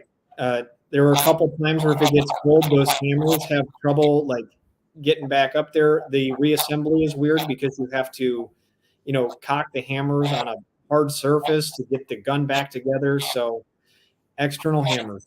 I'm bare bones. I want as few moving parts as possible because I'm not too bright. So what about you? If you had to choose one from each category, what are you going with? Well, I'd say Colt single action army for a pistol. And I say that not because it's my favorite, but that's because what I'm most familiar with. It's simple. I mean, even though there might be a model better out there, I know backwards and forwards, I can use that in a pinch. So it's got to be a Colt single action army. Rifle, I have an affinity for Henry's. Okay. There is just something about the lack of a loading gate, having to load it from the front, even though it's more difficult, or it's not as intuitive. I shouldn't say difficult. It's not difficult at all. It is just not intuitive at all. Topping it off isn't really the best thing you can do. But it's solid. It's a solid brass frame. There's no other things on it. It's just really pretty looking. And it had a high capacity for the time when those things first came out at 16, 17 shots. It's after that came the 66, which actually held more. I think it was 17 or 18 of the same ammunition. But yeah, I mean, to me, the Henry is kind of the original what we think of with the Winchester. And even though the 73 is really popular, and I do love the 73, do not get me wrong, I have three of them. I'm sorry. But I have 2 Henry replicas to boot. So I would say that. Shotgun, I have to agree with you. The hammered doubles is where I would go. I don't know if I would go with Colt, but hammered double is a good one. Just something about I love being able to cock the hammers with my thumbs. Not a fan of internal hammers for the same reason. I actually took me a long time to figure out how to cock them when they weren't together. So that was a pain. And needless to say, I left some scars on my table in the process. Yeah. I know exactly what you're talking about. Yeah, lessons learned, right? Right. So I'll be straight with you. You like the 1894. Personally, I absolutely despise that rifle. It's okay. And the reason why is it's, even though it can take a better cartridge, it's just more clunky. It's not smooth to me. Now I know some 94 people are probably gonna say, wait a minute, like mine's smooth as milk. But I mean, hold on. Like, I mean, that's kind of what, the 73 and all that. And that's why it's as popular is because you can get a lot of shots off really quick, quickly. The 94, it's just the recoil mixed in with the action. I'm just not a fan. Sure. And it doesn't mean it's not a good rifle. But just me personally, like every 94 I've had, I'm like, why did they invent this thing? They had something good, and then they took it and wanted to go with the times. I get the technology part, but not that it was a step backward. It's just like it just wasn't smooth to me, Okay. I mean, that's completely okay. I was looking for kind of a discussion there because I figured that we were going to have some differences there. But hammer shotguns, Colts and electronics, and I guess rifles is where we're going to have our discussion a little bit more. I was going to say rifles. I thought we were going to have more of a discussion. I thought like you're going to throw like a number 3 Smith & Wesson as a pistol, but means you do competition shooting. I kind of figured that would be similar. I didn't expect shotgun to be similar. Like I said, you said it best. I like to cock the hammer. It makes me feel a part of the equipment. I was going to make a mention that the Bass Pro right down the road near Mesa actually has a Henry Repeating Arms Company 4440 1860 sitting in there, and it's like 1900. I'm like, okay, like they even have the rounds on. I'm like, that thing's pretty. I held it and everything, but I was, oh man, if you tell me to show some self-control, is that day. Yeah, if it's 1900, I'd say you better get it, because I mean, good luck finding it under $2,000. I don't know if it was. I'm sure it wasn't like like a 1800s model somewhere in there. I'm sure it was built later and put the proper authentic cartridge in it. But I mean, I was sitting there. It was pretty. It had the brass frame and everything like that. I'm like, oh man, like, do I dare? Yeah.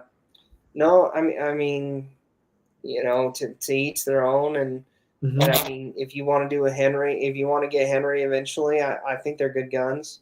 I need to do a comparison video between a Uberti and a Henry Repeating Arms. There are those out there, and they do really good jobs of it. I know InRange TV does. But I would say that I mean, a Henry is a Henry is a Henry. Whatever you want to get, you're going to pay more money for the one that's made in America. Let's just be honest. Yeah. But yeah, I mean, the first 94 I had, And I don't know. Please tell me who manufactured your 94. Is it a Winchester or is it something else? Okay. It's a post 60. Is it 64 or 67? I think it's 64. 64 is normally what they say. It's a post 64. Mine was built in 67. So it is a post 64 model, and it does have the miscellaneous screws that are not there on the pre 64. Mm-hmm.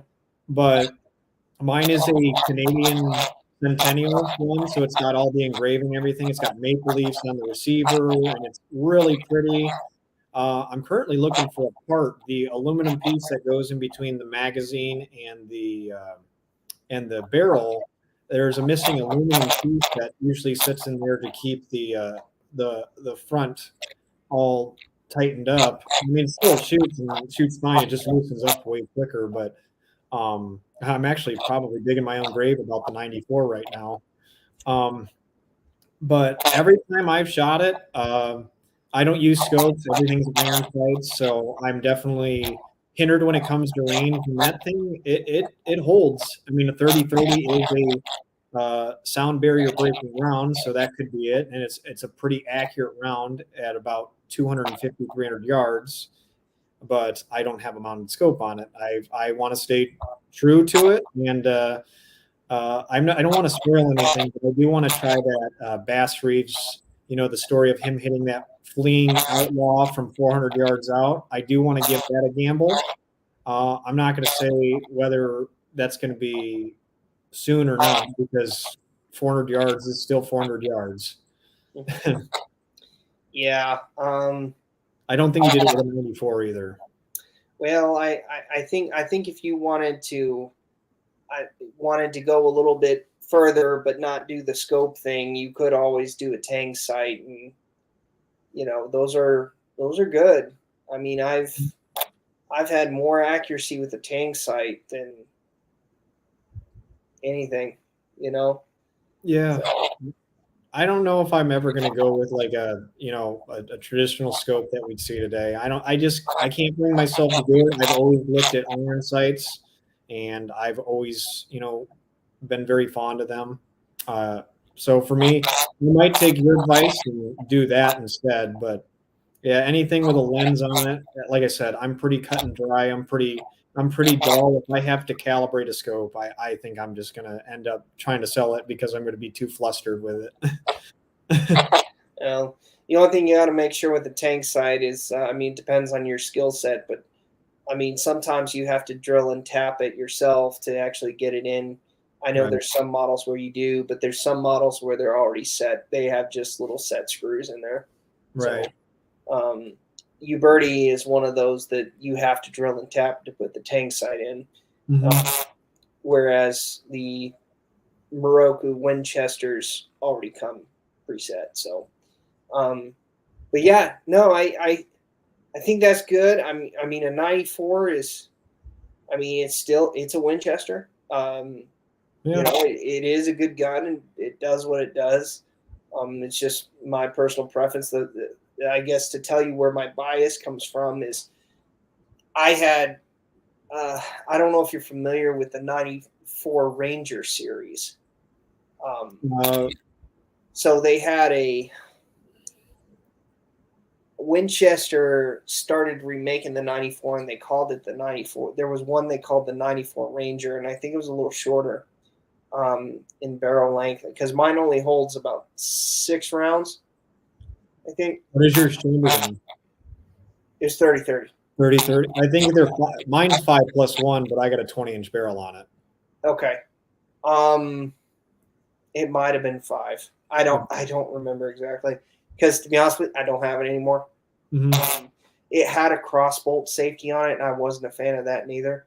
But that's just me. So, nice looking gun. It just looked a little bit too modern for me, and I eventually got rid of it. Right. But yeah, that's, that is what it is. I don't have any questions from the audience right now, but are there any questions? Anything else is there anything we missed that we need to talk about before we close out for the evening? Oh, I saw it by Born 100 Years Late, and I apologize. I don't know how to type in the chat, so I've been just reading it. I did see that he said True Grit when we talked film. I would like to know your the remake or the original by Born 100 Years Too Late and you. And I mean, I have my answer, but I'm just curious if you're a True Grit remake or the original True Grit, if you had to choose. If I had to choose, I think it'd be the new one. I thought people are gonna hate me for this. I thought the original was a little too corny. I liked the grit, pardon the pun. I liked the grit of the new one. It was more Old West feel, like, not to say that, the theatrics of the first one were bad. I just thought that the Rooster Cogburn in the new one was better. Yeah, if Born 100 Years Too Late is still there, but I would have to agree. I liked it more the remake because it was closer to the book. They stayed truer to the book, and it even goes down as far as the eye patch that Rooster Cogburn wore. In the original, he wore it on the wrong eye, whereas the remake, he wore it on the correct eye. And I have a soft spot in my heart for Jeff Bridges. So whatever the case, like when you get Jeff Bridges doing like a Western character, and it killed me when he did that Wild Bill movie in like '95 because I didn't think that movie was that good, and it killed me because I love Jeff Bridges. But so that was unfortunate. But I would have to agree. I would think the remake with the Coen brothers doing it was better than the John Wayne one. Yeah.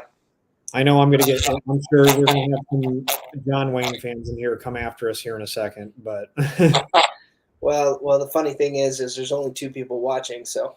Okay, I can't see how many people are in here right now. So no, just to kind of give you a little fill in. I think the most we've had at any one time is 10 people watching, but we've always had. There hasn't been at any point where we're at 0, but we're at our lowest point, getting towards the end of the show with only 2 people. So at worst, you got 2 people at the end that might give you some trouble. I see High Plains Drifter down there by David Squall. I saw that one. It was decent. I don't think that was Clint Eastwood's best, but I was entertained for 2 hours. Yeah. No. Excuse me. Yeah. As far as Clint Eastwood movies, I think Unforgiven's pretty good. I think his Dollar series is good too. So, I mean, I don't think he's the best, but I think he's good. I guess to kind of close it out, how would you rank the Dollars trilogy if you had to choose best to not the best? Because I think they're all good, but I think I have my brother is kind of a film nerd when it comes to like cinematography and like plot, and I've talked to him about this. So if you had to rate the 3 Dollars trilogy movies from best to not the best, how would they go? Well, I'd have to say the one with the shootout at the end, where he nails the 5 Cowboys. I'd say is probably the best. Okay. To be honest with you, just because that scene is so iconic. And obviously, I mean, if Tuco is still here, he's been replicating the shot for us on YouTube here for all to see. So I was just going to say, I gave that a try, and that's way more difficult than they lead on. I mean, transitioning your body and landing 5 square shots, that's a tall order. I tried my best to follow what he saw, and I was like, I don't know how he's running that quick because Well, you know what's really funny is, I mean, there are people that, mind you, it's not, they don't do it his way. Mm-hmm. You know, but I mean, there are SASS shooters that shoot that fast. Yeah, I bet. You know, and I mean, it's almost like it's, you know, 2 or 3 shots instead of 5. Mm-hmm. That they, you know, within a second or two, they've emptied the gun. So I think I think what is accurate about that sequence is the fact that, can you empty a 6 gun as fast as he does? Yes. I think only a select few people can probably do it exactly like he did. Yeah. But I mean, yes, you could theoretically shoot that gun that fast with real bullets. Maybe not exactly the way he did it and quote unquote be as accurate, but I mean, we got people in the sport that do it too. So I mean, I was gonna say I hit 5. I was from a closer distance, but I didn't have anything modded, and I was certainly not as fast. But I hit 5. I winged a couple, but the targets were smaller to compensate for me being closer for what I had going on. But yeah, I maybe Susan needs 40 years, and maybe I can come back to it with a little more speed and a little more accuracy. So yeah. Well, you know, I still think it's a good sequence. I think it's interesting that people are trying to replicate it to see, can you really do this? You know, I think you did something that, not to keep this going, but I think you did like a kick shot or some yeah. kind of explain to the audience a little bit about that.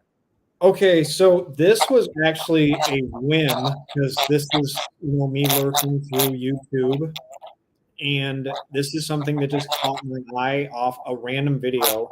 The man was named Howard Darby. I don't know how much he does anymore. Um, I think he does fast draw and you know, and he does trick shots. And there was a little clip in one of his videos that he had out of him with the revolver back like that, and he kicks up his boot and fans it. Obviously he had his finger on the trigger, and he kicks it up, and he hits that hammer, and he hit a balloon with it. I was not ready to sit there all day and hit a balloon with it, but I did want to see if I could get a round off from fanning the revolver with the bottom of my boot. That one was that one was very, first of all, tough. And second of all, it was a little worrisome because you really don't know what's going on. I'm looking down to see if I can clip that hammer with the toe of my boot. And I even got comments like, "Yo, man, this is not safe." I was like, "Yeah, I didn't expect it to be safe." I always make sure to tell people like, "Hey, don't do this stuff. I'm doing this under precautionary measures." I have that day I had somebody on standby in case something really did go wrong, and I have a backup plan. Everything I do is made sure it's the safest it can be with how dangerous it actually is.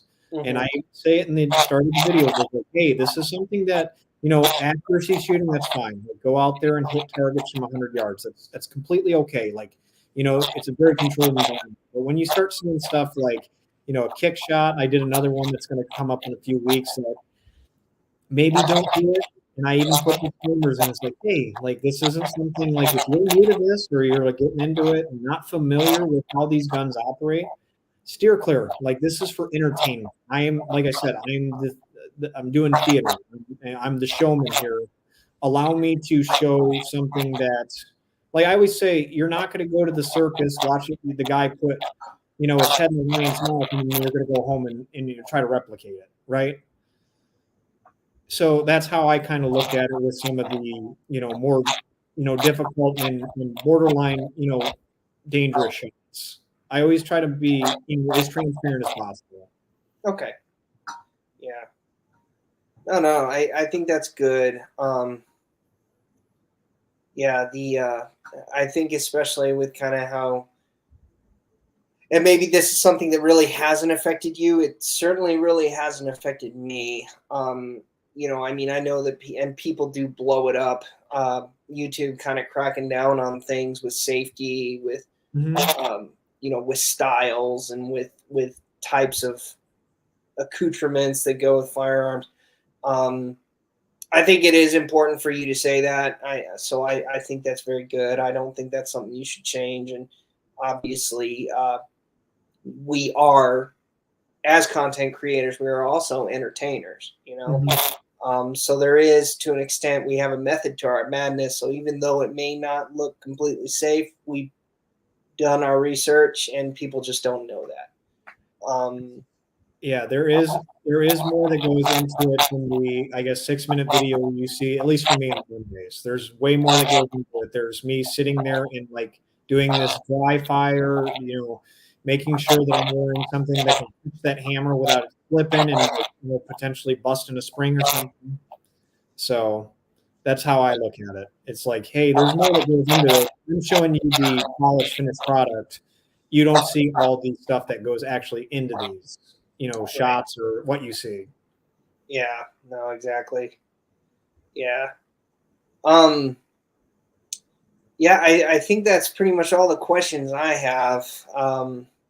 We got about 3 minutes left before we hit the 2-hour mark. Is there anything else you want to discuss, or you think we're kind of good for the evening? I'm good. I just wanted to take a second to thank you for the opportunity of coming in here and just talking for close to 2 hours. I really enjoyed it, and I would, I can't thank you enough for the opportunity of doing this. It's fun. Yeah, no. Thank you for accepting the collaboration. Once again, I think, and it's kind of like how you talked about. I think the thing is Western niches, like if you're going to come up in a recommended section, and if they do similar content to you, or they do content that is interesting to you, I think it is worth it, especially if you are a current content creator, that we kind of need to get together and know each other. We may not all have the same amount of subscribers. We may not all have the same exact content. But it's just there are those niches that's just like the knowledge is there. If only all these people talked and could get it out, like you said, get it more well known. I think that's just one of the things that I think we ought to do. So, I mean, I appreciate having you on the show. I'm glad that we could kind of get to know each other a little bit more over these last couple hours. So, feel free by any means, if you want to have me on your channel at any point, let me know. I'm open to it. I was actually going to ask. I don't have the details finalized, and this probably, and for all respect, happen for another year. I do have some ideas where I wanted to gather some of the the finer shooter talent on YouTube and contact them with some stuff and see if they would be interested in getting me some footage and putting together like a big collaboration piece of our abilities as shootist. So just watch for an email. Like I said, it's probably not going to be in any timely manner because there's going to be a lot that I have to sit down and kind of fixate on. But if people will lend me a few clips of them, showing off their talent, I want everybody I can get on board.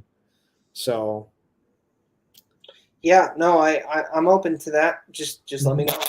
Yeah, I got plenty of content out there. I'm always willing to do more content. I mean, for Santee, for example, he did a video on shotguns in the Old West, and I mentioned something about the 97, and I guess he didn't know anyone else at the time who had one and entertained the idea. So he asked me to send him a clip of me using it. So I did. So that isn't the first time I've received that request, and I'm all for it. I think that's awesome. So yeah, just let me know, man. But yeah, glad we could talk. Yeah. And I would just love to just continue chatting at some point, and I'll see you on your channel. And everyone, just let you know, if you stuck around this long, subscribe to St. Andrew TV. He's in the same genre as I am. Get to know him too, and we'll don't sign off just yet, Andrew. I'll talk to you after the live stream. But everyone else, y'all have a good night, and I'll see you on the next live stream. Thank you.